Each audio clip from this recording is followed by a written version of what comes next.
In this lecture I want to talk about loading an NMOS inverter. So we've talked at this point about using an NMOS inverter as actually a logic inverter or as an inverting analog amplifier. And so we now want to consider what happens when you actually connect the output of your signal to some circuitry downstream.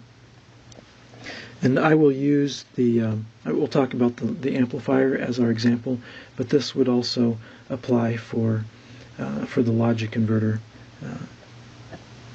as well. So what we're going to do is we're going to connect a load RL, okay, RL to our amplifier.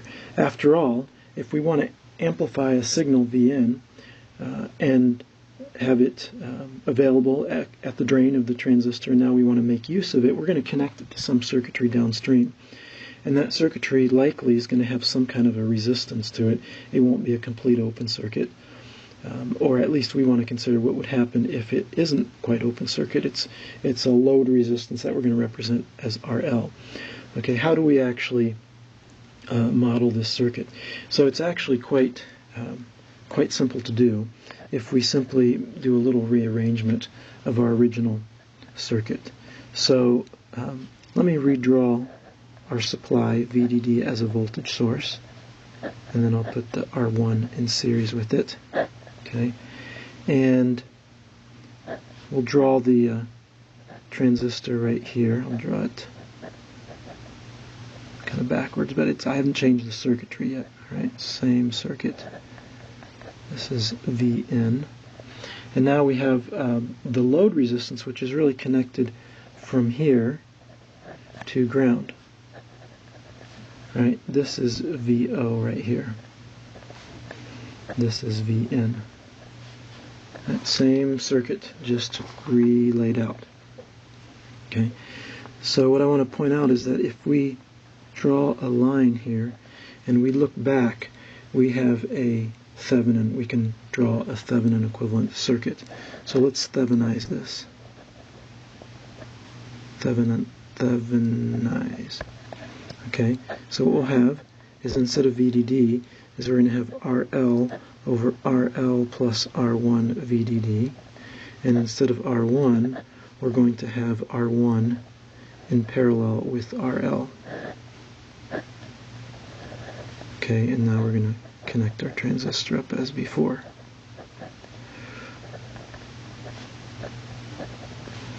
This is VO. Okay, and notice now this is exactly the same. I can go back and redraw this as a circuit that does not have a load resistance. Vn. Our power supply now is VDD times RL over RL plus R1. And this resistance here is R1 in parallel with RL, and we have VO. Okay, so you can reanalyze the DC operating point. So let's say we wanted to consider operating point VO equal to 1/2 of VDD is equal to well, let's not even define, let's just say we consider an operating point VO. So this would produce a current IDS equal to VDD times RL over RL plus R1, all of that, minus big VO, right, divided by R1 in parallel with RL. That's how you would find your operating point current if you were specified a particular operating point voltage.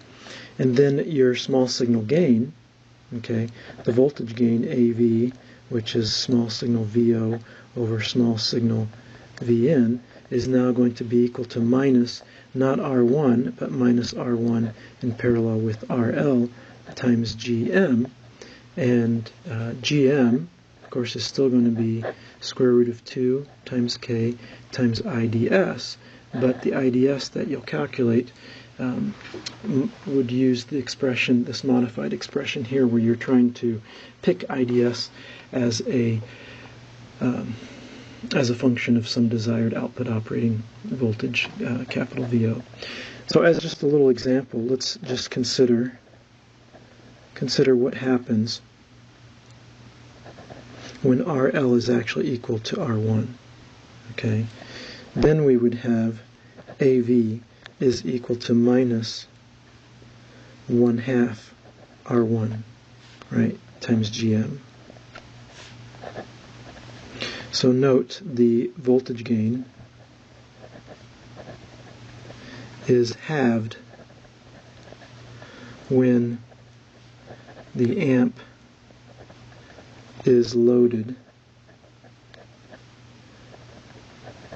with an RL equal to the amp's output resistance. Output resistance, let's talk about that for a moment.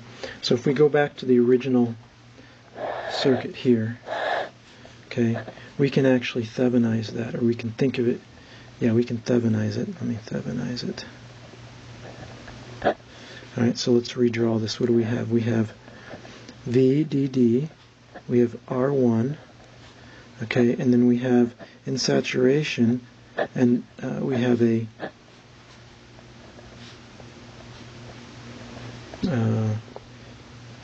current source here, which is, this is now not small signal yet, I'm just going to draw the large signal version, K times VGS minus V threshold squared, okay? So this is the original circuit, but this is VO here, this is ground. We're going to Thevenize this, okay? And what we would determine is that the Thevenin voltage is going to be equal to the open circuit voltage, and that open circuit voltage is going to be VDD, to write it here, we've seen this before, VDD minus R1 times, so it's the current flowing here and the voltage drop that's produced there, so VDD minus R1 times K over 2 VGS minus V threshold quantity squared. And then our Thevenin resistance is just R1, okay?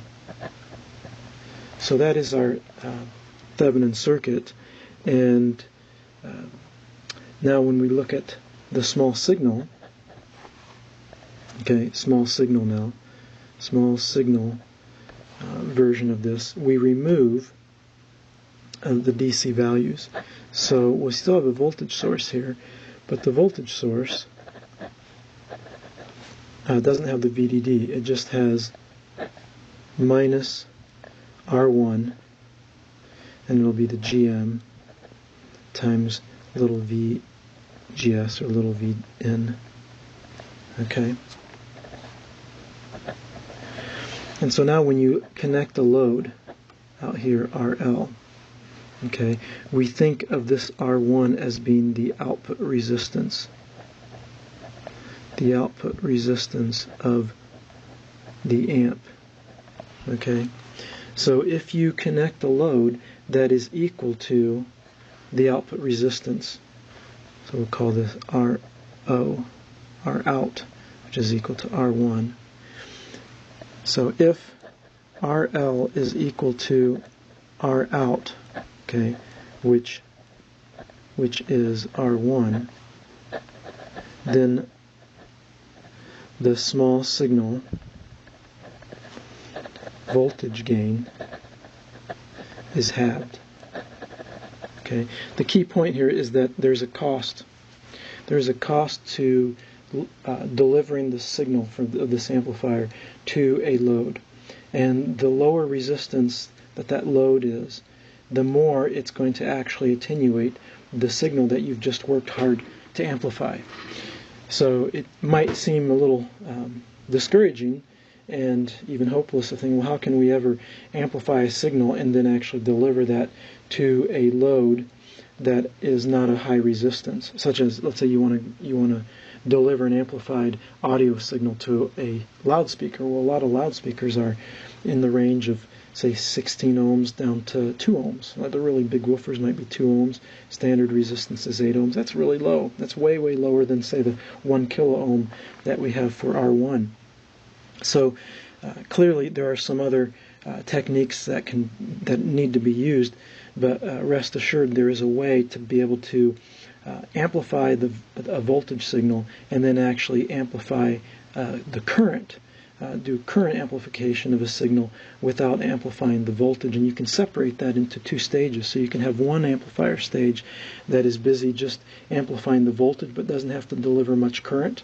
So it can work into a high load resistance, and then you can have a subsequent amplifier stage of a different topology than what we're looking at here that would actually amplify the current but not amplify the voltage. And so that's how you can actually achieve like a high voltage gain and high current gain. You use multiple amplifier stages, transistor amplifier stages, to accomplish that. So that's beyond the scope of what we want to do at this point, but I wanted to just make you aware and show you how you can deal with a load resistance that might be connected to the output of your amplifier.